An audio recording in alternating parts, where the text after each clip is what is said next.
If I just hit my first 10K month, maybe I'm doing 15K, 13K, this is the mindset shift that is now generating me around 300K a month. I've acquired 2 agencies. One is an AI agency, another one is a Klaviyo marketing agency, and it took me 3 years to get me to my first 100K month, and then it took me 2 months to get to my next 100K month with a different agency without barely running any paid ads.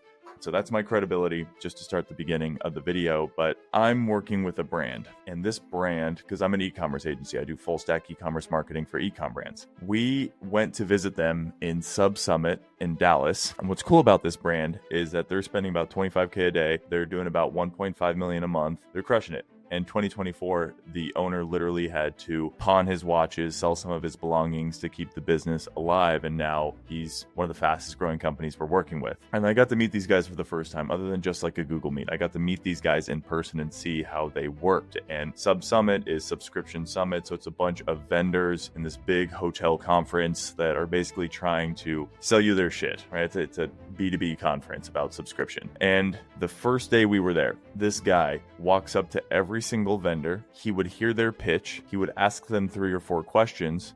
And then he'd say, yeah, sure.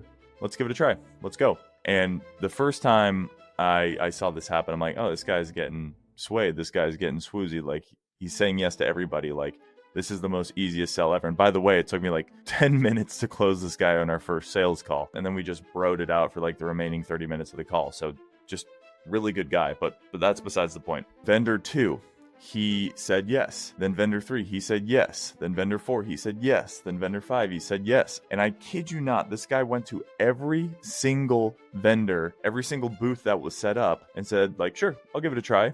Or if he already worked with that specific type of vendor, maybe a competitor, he'd ask them a few questions, talk about what went wrong with the competitors, and then he'd say, okay, sure, if you guys are different, let's give it a try. And again, I was like, this guy's getting hustled. Like, he's saying yes to everything. Are you kidding me? Like, what is he doing? Like, this guy's the easiest sale ever. But what he was actually doing is he was saying yes to every opportunity that was presented his way. Now, you may be thinking, Jordan, what does that have to do with me? I'm an agency owner.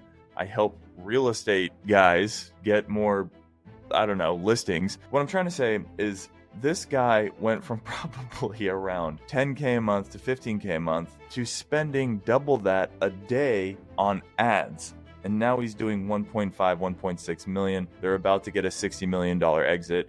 It's fucking insane. What he did is he said yes to everything, which allowed him to get more feedback loops, allowed him to see what worked, allowed him to shift through the bullshit so much faster than some of his competitors. And a lot of us young guys, and by young, I don't mean age, I mean in revenue, a lot of us young revenue guys are so scared to say yes because our cash is so precious. It's like, finally, I hit my first 10K a month. I have to keep it as close to my heart as I possibly can. And everybody's trying to sell me a bullshit service. No. And again, I'm not saying yes to everything. Like, do not say yes to a guy who wants you to spend $40,000 a month on ads. You probably don't even have that right now. What I am saying is that if you're willing to give people a shot, then you're able to scale so much faster. Like, if somebody says, hey, I can help you book more calls via cold email, or hey, I can help you book more calls via Twitter DMs, which that is it. Like, that's how you scale in the agency space. You book more calls, you sell more prospects, you turn them into clients. That's it. That's how you scale a brand. And so watching him do this, and this was earlier this year, was just eye-opening. And I was unintentionally doing this as well. This is where I'm bringing it all back, is you need to ask yourself, what am I doing right now? You've got to 10K a month. Congrats. You probably have one acquisition channel that worked. What was it? And ask yourself, can I just do more of that? Can I double down on this? Now, if you got to 10K a month because you have like a tight network, you got referrals, you maybe didn't do any outreach, it was all inbound, cool, that's awesome. You're still gonna have to figure out some sort of acquisition channel in the beginning. If it's organic, then keep posting more organic videos, content, whatever you're doing. If it's emails, why not just double the emails? If it's DMs, why not just double the DMs? It's such a simple answer. Why not just do more?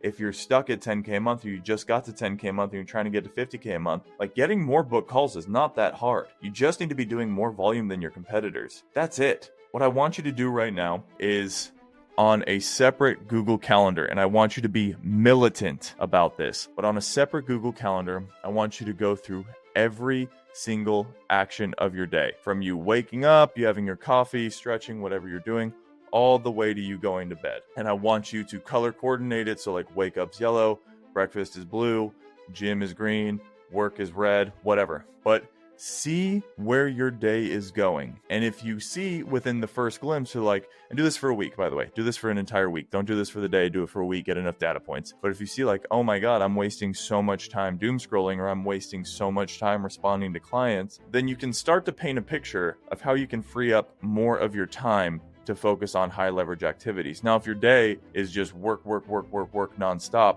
then the second solution would be, okay, what within that work do you like? So for like, I'm an e-com agency, so media buying. I actually like media buying for my clients. Well, and great, if you want to scale, you're probably going to have to hire a salesman. If you'd rather be in the trenches working with clients, then you're going to have to scale something that you don't like doing. Now, I'm the opposite. I like talking to people. I like selling people. I like walking people through their situation and showcasing why I am a solution to the problems that they're currently going through. And I was a salesman until I hit my first probably $250K a month. And I'm still hopping on sales calls. I still want to be in the trenches. I still want to know what's working. I still want to know the industry problems. But if you can map out and see where your time's going, because look, like if you, a 10K a month business versus a 50K a month business are two different types of businesses. And you're going to have to scale at least some part of your team. You can't scale yourself. You can't duplicate the delivery. You can't duplicate the sales.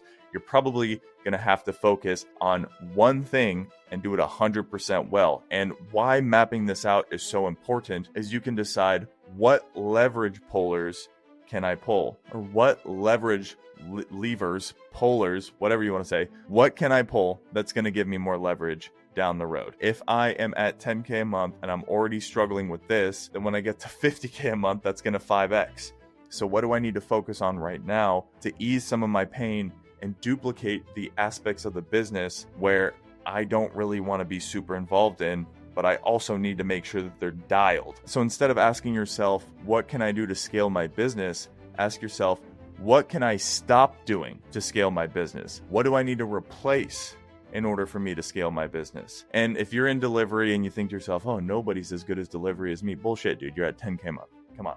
There's other people that are better than you. You don't have to pay a top tier talent, but you do have to pay somebody that can do your delivery at least at a 90% efficiency is how well you would deliver that specific service. But regardless, the point stays. Ask yourself, what do I need to replace in order for me to scale? What is my team going to look like? What are my SOPs going to look like? What is payment going to look like? Okay, if I hire this person, my margins are going to get cut, but I'm going to double my profits by the time I get to 20K a month, 30K a month, 50K a month. That's the goal. And if you're just hopping on sales calls and you like doing sales calls, then you're just going to get more reps and you're just going to get more reps and you're just going to figure out, like, you're going to understand better and better and better and better of what your clients are going through. So you can SOP that later on so you can hire salesmen so you can focus on the next highest leverage activity, which I don't know what that's going to look like. Could be content, could be hiring more vendors, could be focusing on a new acquisition system. But anyway, to bring it all home, you got the 10K a month.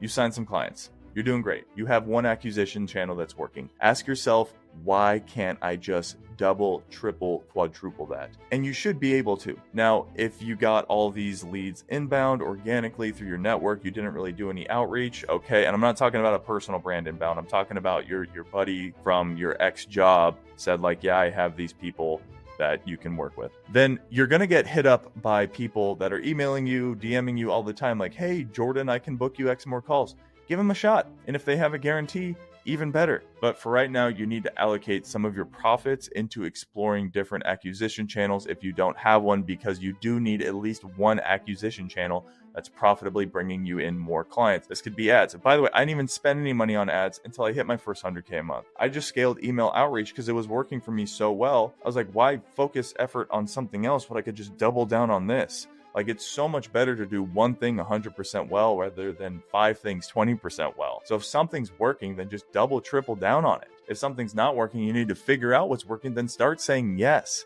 Start giving people a chance. You do, like, my next step, obviously it's personal brand, but I need to tackle IG DMs. I need to tackle Twitter DMs, social media DMs. I have not figured that out yet. So if somebody hits me up and says, hey, I can book you more calls via Twitter, via Instagram, I'm going to give them a shot. Why? Because now it's another growth lever I can pull. Somebody else is handling that for me.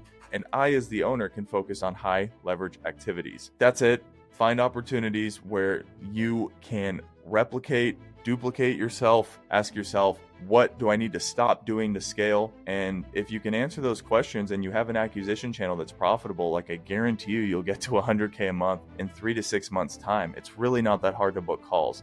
Delivery of service, that's where the game happens. And so start mapping that out right now. Okay, that's it. Appreciate you watching. Have a great day. Peace.